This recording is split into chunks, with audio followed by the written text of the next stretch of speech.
কসবা কাণ্ডের 11 দিন পরে অবশেষে খুলল ল কলেজ। সোমবার সকাল 8টা নাগাদ কলেজের দরজা খোলে। আসেন পড়ুয়া, শিক্ষক ও শিক্ষাকর্মীরা। কলেজের বাইরে ছিল কড়া পুলিশি নিরাপত্তা, গেটের সামনে গার্ডরেল। আই কার্ড দেখিয়ে একে একে ভেতরে ঢোকেন সকলে। কলেজ খোলার পর সেখানে আসেন ডিসি, এসএসডি। কলেজে বেশ কিছু বিধিনিষেধও জারি করেছে কর্তৃপক্ষ।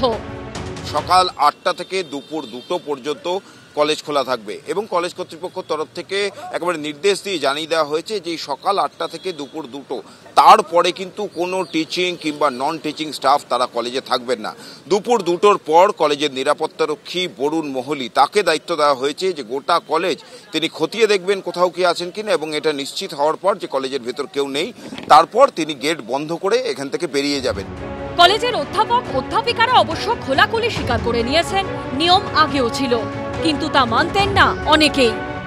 কলেজের নির্দেশ মানতো না। না, একদমই না, একদমই না। মানতো না বলেই তো আজকে এই ফল হলো। মানলে তো এটা হতো না, নিয়মগুলো মানতো না। আমাদের তরফ থেকে কিন্তু চেষ্টা করেছি, হয়নি। That's why today we are facing this. এই নিয়ম আগে ছিল? আগেও ছিল। এতদিন কি পালন হতো না? পালন হতো, কিন্তু আজকে থেকে আরো সেটা কঠোরভাবে বলা হতো। বহিরাগত ঢোকার ব্যাপারটা কলেজে আগেই রেস্ট্রিকশন ছিল। আমার সাজেশন হচ্ছে কলেজের 1000 মিটারের মধ্যে যেন কোনো পলিটিক্যাল র্যালি না হয়। সোমবার দুপুর 2টো বাজতে সবাইকে বের করে দেওয়া হয়। দুপুর 2টোর পর কলেজ শেষ হয়ে যাওয়ার পর কোনো পড়ুয়া বা বহিরাগত কলেজে থাকতে পারবে না, এই নিয়মটি নিয়ে এতদিন কড়াকড়ি ছিল না কেন? এই কড়াকড়িগুলো থাকলে তাহলে কি এই ঘটনাটা এড়ানো যেত? এই প্রশ্ন তো উঠছেই। তার পাশাপাশি আরও একটি প্রশ্ন উঠছে যে আজকে এই অভিযোগ সামনে আসার পর যে তৎপরতা, যে কড়াকড়ি দেখা যাচ্ছে সাউথ ক্যালকাটা ল কলেজে, সেই তৎপরতা কিংবা সেই কড়াকড়ি কতদিন বজায় থাকবে, নাকি কিছুদিন কেটে গেলে আবার আগের জায়গায় ফিরে যাবে সাউথ ক্যালকাটা ল কলেজ? 25শে জুন ক্যাম্পাসে গণধর্ষণের অভিযোগ ওঠার পরই কলেজ বন্ধ হয়ে যায়। জুলাইয়ের মাঝামাঝি শুরু হবে পরীক্ষা। কলেজ বন্ধ থাকায় পড়ুয়াদের পড়াশোনার ক্ষতি হচ্ছিল, থমকেছিল প্রশাসনিক কাজকর্ম। এবার কলেজ খুলল, তবে এত বড় ঘটনার পর পরিস্থিতি কি সহজে স্বাভাবিক হবে?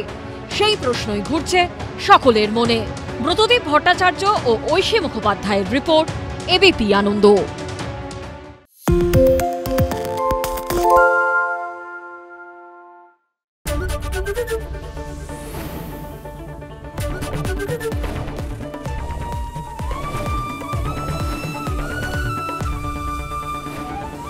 এবিপি আনন্দ, এগিয়ে থাকে, এগিয়ে রাখে।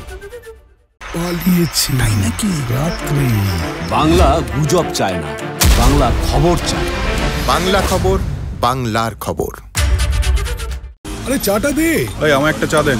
কি হলো আমারটা? বাংলা পক্ষপাত চায় না, বাংলা খবর চায়। বাংলা খবর, বাংলার খবর।